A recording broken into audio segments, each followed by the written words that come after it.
28 मई 2013 Indian team champions trophy खेलने के लिए इंग्लैंड रवाना होने वाली होती है। उससे ठीक पहले प्रेस कॉन्फ्रेंस रखी गई थी और प्रेस कॉन्फ्रेंस में रिपोर्टर्स के ऐसे सवाल जिससे कैप्टन धोनी समेत पूरी टीम मैनेजमेंट चुप्पी साध लेती है। It was meant to be a nationally televised news conference, but when Times Now questioned India captain MS Dhoni on the IPL fixing scam, not just at the BCCI blocked Times Now, but also stopped Dhoni from answering any questions.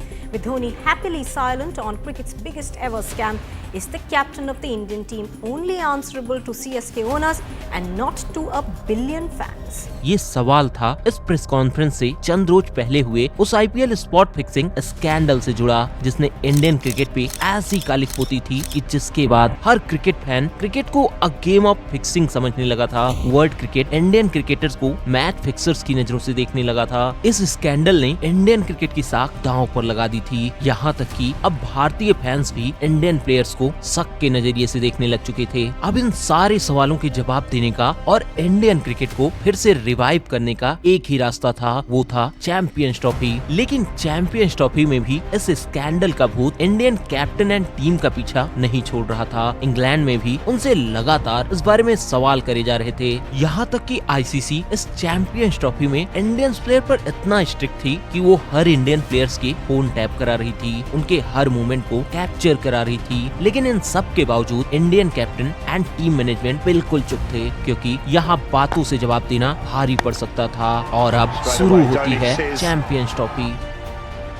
इस champions trophy के लिए दो group बने थे। Group A जिसमें Australia, Sri Lanka, England and New Zealand थी। वहीं group B जिसमें India, south Africa, Pakistan and West Indies थी, जिसमें से हर ग्रुप की टॉप की 2 टीम्स सेमीफाइनल के लिए क्वालिफाई करती एंड सेमीफाइनल जीतने वाली 2 टीम्स फाइनल खेलती। अब इंडिया का ओपनर मैच था साउथ अफ्रीका के अगेंस्ट, जहां इंडियन कैप्टन MS धोनी बड़ा दांव खेलते हैं और रेगुलर ओपनर मुरली विजय की जगह यंग रोहित शर्मा से ओपनिंग कराते हैं, जो आज से पहले नंबर 4 और नंबर 5 की पोजीशन पर खेला करते थे और उनकी जगह भी टीम में फिक्स नहीं रहती थी। बट इंडियन कैप्टन का ये दांव सटीक बैठता है और साउथ अफ्रीका के खिलाफ इस मैच में रोहित और धवन ने मिलकर 127 रन की पार्टनरशिप करी और धवन के 114 और रोहित के 65 रन के दम पर इंडिया ने साउथ अफ्रीका को 332 का टारगेट दिया, जिसका पीछा करते हुए साउथ अफ्रीकी टीम 305 पे ऑल आउट हो गई एंड इंडिया 26 रन से मैच जीतकर चैंपियंस ट्रॉफी का शानदार आगाज करती है। एंड अब इंडिया का दूसरा मैच वेस्ट इंडीज के अगेंस्ट था, जिसे उसने 8 विकेट से जीता। एंड अब इंडिया का आखिरी लीग मैच था अपने धुर विरोधी पाकिस्तान के अगेंस्ट, जिसमें इंडिया ने पाकिस्तान को 165 पे ऑल आउट कर दिया। एंड फिर बारिश के कारण DLS मेथड के चलते इंडिया ये मैच भी 8 विकेट से जीत लेती है और इस तरह से अजेय भारत का रथ सेमीफाइनल में पहुंच गया था, जिसके सबसे बड़े धुरंधर थे नए आए ऑलराउंडर रविंद्र जडेजा, जिन्होंने बैटिंग, बॉलिंग, फील्डिंग तीनों ही डिपार्टमेंट में टीम की खूब मदद करी थी। अब इधर ग्रुप बी से India and south Africa and उधर ग्रुप ए से इंग्लैंड एंड श्रीलंका सेमीफाइनल्स के लिए क्वालिफाई करते हैं। एक सेमीफाइनल था इंडिया वर्सेस श्रीलंका, तो दूसरा था इंग्लैंड वर्सेस साउथ अफ्रीका। अब इंडिया का सेमीफाइनल पीक परफॉर्मेंस के साथ खेल रही उस श्रीलंकन टीम से था, जो ऑस्ट्रेलिया और इंग्लैंड जैसी टीम्स को हरा सेमीफाइनल में आ रही थी, जो संकारा और महिला जयवर्धने जैसे सुपरस्टार प्लेयर्स के साथ उतरी थी। वहीं इधर इंडियन टीम भी अपने फुल फॉर्म में थी। मुकाबला जबरदस्त होने वाला था, लेकिन सेमीफाइनल में ईशांत शर्मा के 3 विकेटों ने मैच को इतना वन साइडेड कर दिया कि MS धोनी भी कीपिंग छोड़कर बॉलिंग करने आ गए। उन्होंने 4 ओवर में 4.25 की इकोनॉमी से 17 रन दिए और पूरी श्रीलंकन टीम 50 ओवर में 181 रन ही बना सकी, जिसे इंडियन टीम ने आसानी से चेस कर लिया और फाइनल में एंट्री ले ली। अब इंडियन टीम सिर्फ एक कदम दूर थी उन सारे सवालों के जवाब देने से जो इंडियन क्रिकेट के रेपुटेशन पे सवाल उठा रहे थे। अब इंडियन क्रिकेट उस दहलीज पे खड़ी थी जिसको पार करने के बाद वो हर भारतीय फैंस का विश्वास फिर से जीत सकती थी और उस फिक्सिंग के स्कैंडल से उभर कर इनसिक्योरिटी के पेंडुलम से झूलते उस इंडियन क्रिकेट को नया रिवाइवल दे सकती थी। अब इस सब के लिए इंतजार था तो सिर्फ सेकेंड फाइनलिस्ट का, और इधर होस्ट इंग्लैंड ने साउथ अफ्रीका को हराकर अपने देश में हो रहे फाइनल में एंट्री ली। अब चैंपियंस ट्रॉफी का फाइनल वर्ल्ड की दो leading teams India and England के बीच होना था, जिसमें रोमांच अपनी चरम पर पहुंच जाता है और फैसला आखिरी गेंद पर जाकर होता है। बट ये फाइनल इंडिया के लिए आसान नहीं होने वाला था, क्योंकि इंग्लिश टीम को होम एडवांटेज तो था ही, साथ में उनके drastic player Alastair Cook, Ian Bell and Jos Buttler अपनी पीक फॉर्म में थे। इंग्लिश बॉलिंग लाइनअप को स्टुअर्ट ब्रॉड और जेम्स एंडरसन की जोड़ी लगातार विकेट दिला रही थी, और इधर चैंपियंस ट्रॉफी से पहले बिखरी नजर आ रही इंडियन टीम भी कुछ कमजोर नहीं थी। लगातार 4 कॉन्जिक्यूटिव विन्स के साथ टीम स्टेबल हो चुकी थी। 23 जून की तारीख, बर्मिंघम का मैदान, और मैदान के ऊपर काले बादल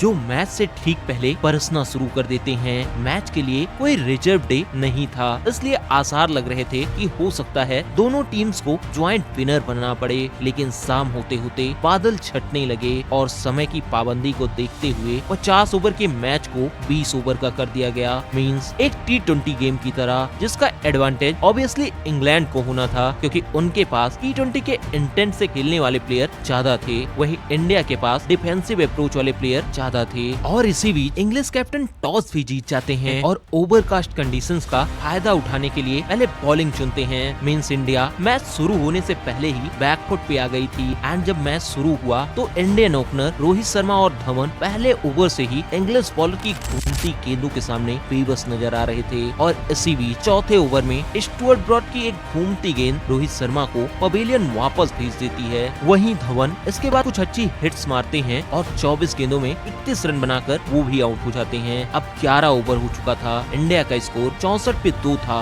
रन रेट 6 से भी नीचे था। पिच पर कोहली और दिनेश कार्तिक की जोड़ी थी, जिनके ऊपर जिम्मेदारी थी कि वो अगले 9 ओवर में तेजी से रन बनाएं और इंडिया को आगे ले जाएं। बट इंडिया ने अगले 2 रन बनाने में अपने 3 बैटर्स को खो दिया। पहले कार्तिक आउट हुए, फिर 1 रन पर रैना आउट हुए, एंड फिर 0 रन पर खुद कैप्टन धोनी आउट हो जाते हैं। 11 ओवर में 64 पे 2 से 14वें ओवर में स्कोर कार्ड था 66 पे 5। अब सबसे बड़ी मशक्कत थी ऐसे भी करके 100 का आंकड़ा पार करना, जो विराट कोहली के 43 रन की बदौलत हो जाता है। बट 18.3 ओवर्स में विराट कोहली जब आउट हुए तो टीम का स्कोर था 113, जो एक रेस्पेक्टेबल टोटल बिल्कुल नहीं था।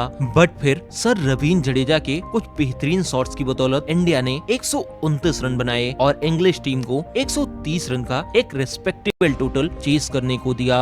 बट जिस टीम के पास डिस्ट्रक्टिव बैट्समैन हो, साथ में home conditions and home crowd का सपोर्ट हो, तो उस टीम के लिए 129 रन चेस करना बड़ी बात नहीं थी। लेकिन ये बातें नॉर्मल मैचेस के लिए ठीक थी, बट फाइनल जैसे हाई प्रेशर मैचेस के लिए बिल्कुल नहीं। और यही कारण था कि जब इंग्लिश टीम बैटिंग करने के लिए उतरी तो दूसरे ही ओवर में उनके कैप्टन एलेस्टर कुक 2 रन बनाकर आउट हो गए, और देखते ही देखते इंग्लैंड के 9 ओवर में 4 विकेट डाउन हो गए और स्कोर था सिर्फ 46। मींस रन रेट 6 से नीचे था। बट इस पॉइंट ऑफ टाइम पे मॉर्गन और रवि बोपारा ने अपनी टीम को संभाला, पहले विकेट्स बचाए, फिर रन रेट बढ़ाया। अब सिचुएशन ये थी कि इंग्लैंड को 18 बॉल्स में मात्र 28 रन चाहिए थे। इंडिया से मैच छिटक रहा था, और इधर कैप्टन धोनी गेंद ईशांत शर्मा के हाथ में थमा देते हैं, जिससे कमेंटेटर्स के साथ साथ टीवी से चिपके सारे क्रिकेट फैंस नाखुश थे, क्योंकि इस मैच में ईशांत शर्मा अब तक बहुत पीटे जा चुके थे। और उनकी नाराजगी अब और बढ़ गई जब ईशांत शर्मा ने पहली 2 गेंद्स में 8 रन दे दिए। इंग्लैंड को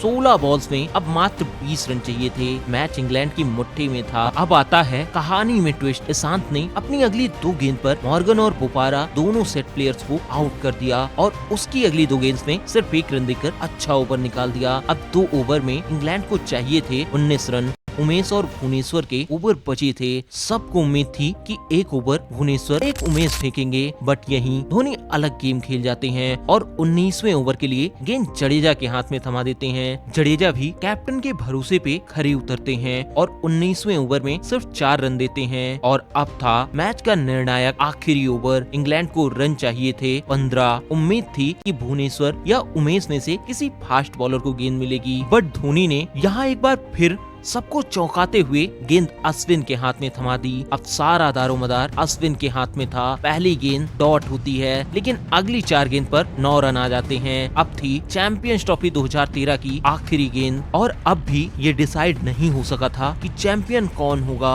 आखिरी गेंद इंग्लैंड को जीत के लिए 6 रन की दरकार। अश्विन के हाथ में बॉल, ट्रेडवेल बैटिंग पे, और जैसे बॉल फेंकी गई और कमेंटेटर के वो शब्द, Treadwell misses, Dhoni misses, but it doesn't matter. India wins the Champions Trophy.